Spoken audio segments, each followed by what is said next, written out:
শৰ্মাৰ নতুন ভিডিঅ'লৈ আপোনালোকক স্বাগতম জনাইছোঁ। আজিৰ ভিডিঅ'ত আপোনালোকক জনাম নাচামুক্ত বিদ্যালয় ধপাতমুক্ত বিদ্যালয় আপোনালোকে কেনেকৈ ৰেজিষ্ট্ৰেশ্যন কৰিব লাগিব।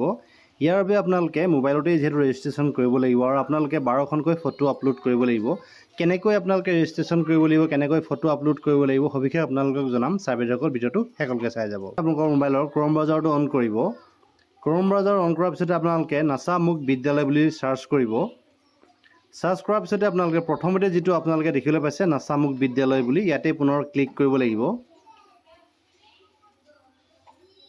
ইয়াত ক্লিক কৰাৰ পিছত আপোনালোকে ওপৰৰ ফালে বাওঁফালে এটা অপচন দেখিবলৈ পাব login and sign up. So আপোনালোকে লগইনত ক্লিক কৰিব।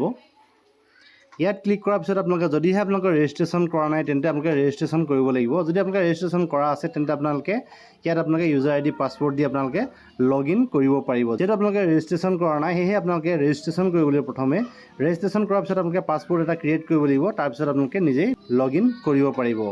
ইয়াৰ বাবে আপোনালোকে প্ৰথমে দেখিব পাইছে তলত নট ৰেজিষ্টাৰ য়েট ইয়াত এটা অপচন আছে।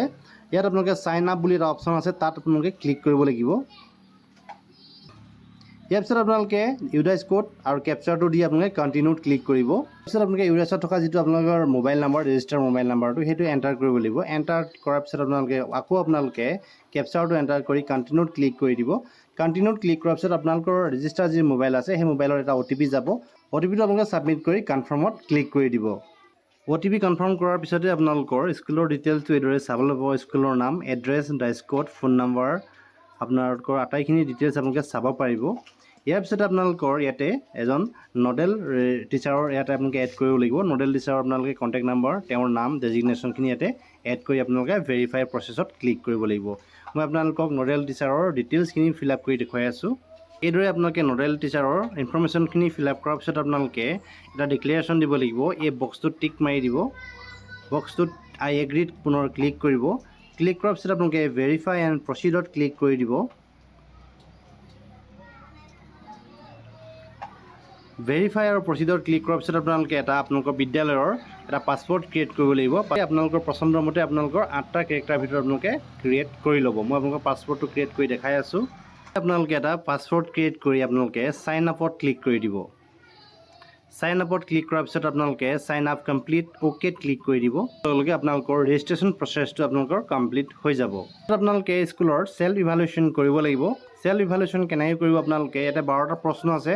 12টা প্ৰশ্ন আপোনালোকে পঢ়ি চাব লাগিব। পঢ়াৰ পিছত আপোনালোকে ইয়াতে দেখিছে আপোনালোকে আটাইকেইটা মোৰ যিহেতু পেণ্ডিং হৈ আছে এই পেণ্ডিং থকাখিনি আপোনালোকে আপগ্ৰেড কৰিব লাগিব। টাবাকো জোন এখন যি কেম্পাছৰ এটা ফটো আপোনালোকে আপলোড কৰিব লাগিব। Comprehensive tobacco free sign campus আপোনালোকে এইটো আপলোড কৰিব লাগিব। ইয়াৰ পিছত আপোনালোকে display of responsible authority of signature আপোনালোকে এইখিনি আপলোড কৰিব লাগিব। ইয়াৰ পিছতে আপোনালোকে identity as a tobacco free campus আপোনালোকে ফটো আপলোড কৰিব লাগিব। ইয়াৰ পিছত ড্ৰাগ ফ্ৰী জোন ডিক্লেৰেশ্যন আপোনালোকে এখন কাগজতে লিখি আপোনালোকে এখন আপলোড কৰিব লাগিব। ইয়াৰ পিছতে clean and substance free campus environment এইখিনি আপোনালোকে আপলোড কৰিব লাগিব। চ' আপোনালোকক মই প্ৰথমে কেনেকৈ কৰিব এইখিনি জনাব বিচাৰিছোঁ। ইয়াৰ পিছতে প্ৰথমৰ যিটো অপশ্যন আছে comprehensive tobacco free sign with campus ইয়াত আপোনালোকে ক্লিক কৰিব। ইয়াত ক্লিক কৰাৰ পিছত আপোনালোকক এটা প্ৰশ্ন আপোনালোকে দেখিব পাইছে নিশ্চয় টাবাকো ফ্ৰী এৰিয়া আপোনালোকে য়েছ অৰ ন' এই দুটা অপশ্যন আছে। যদি আপোনালোকে ন' হয় ন'ত ক্লিক কৰিব আৰু য়েছ হ'লে য়েছত ক্লিক কৰিব। যিহেতু আমাৰ য়েছত ক্লিক কৰিছোঁ, য়েছত ক্লিক কৰাৰ লগে লগে আপোনালোকে ইয়াতে ফটো এখন আপলোড কৰিব লাগিব।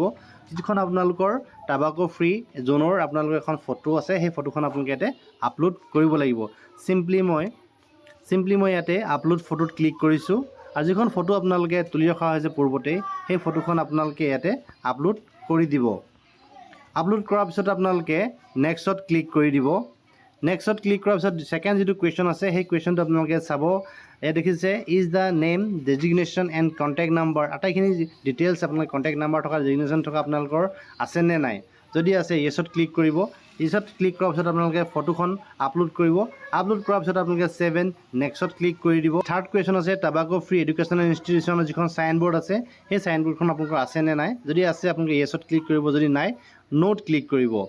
আপোনালোকে থাকিলে আপোনালোকে ফটো আপলোড কৰিব লাগিব, নাথাকিলে আপোনালোকৰ ফটো আপলোড কৰিব নালাগে। ইয়াৰ পিছত আপোনালোকে নেক্সটত ক্লিক কৰিব। এইদৰে আপোনালোকে প্ৰতিটো কুৱেশ্যন আনচাৰ আপোনালোকে ছাবমিট কৰি যাব। ছাবমিট কৰাৰ পিছত আপোনালোকে ফাইনেল ছাবমিট কৰি দিব। ফাইনেল ছাবমিট কৰাৰ লগে লগে আপোনালোকৰ বিদ্যালয়ৰ টাবাকৰ ফ্ৰী ৰেজিষ্ট্ৰেশ্যন লগতে আপোনালোকৰ যিখিনি ফটো আপলোড কৰা যিখিনি ডেটা আটাইখিনি কমপ্লিট হৈ যাব। এইদৰে আপোনালোকে বিদ্যালয়ৰ ফ্ৰী টাবাকো বিদ্যালয় আপোনালোকে ৰেজিষ্ট্ৰেশ্যন আৰু ফটো আপলোড কৰিব পাৰিব। আশা কৰিছোঁ ভিডিঅ'টো মই যথেষ্ট উপকৃত কৰিব। ভিডিঅ'টো ইমানখিনি আছিলে। ভিডিঅ'টো শেষলৈকে চাই থকাৰ বাবে আপোনালোকক পুনৰবাৰ ধন্যবাদ জনালোঁ।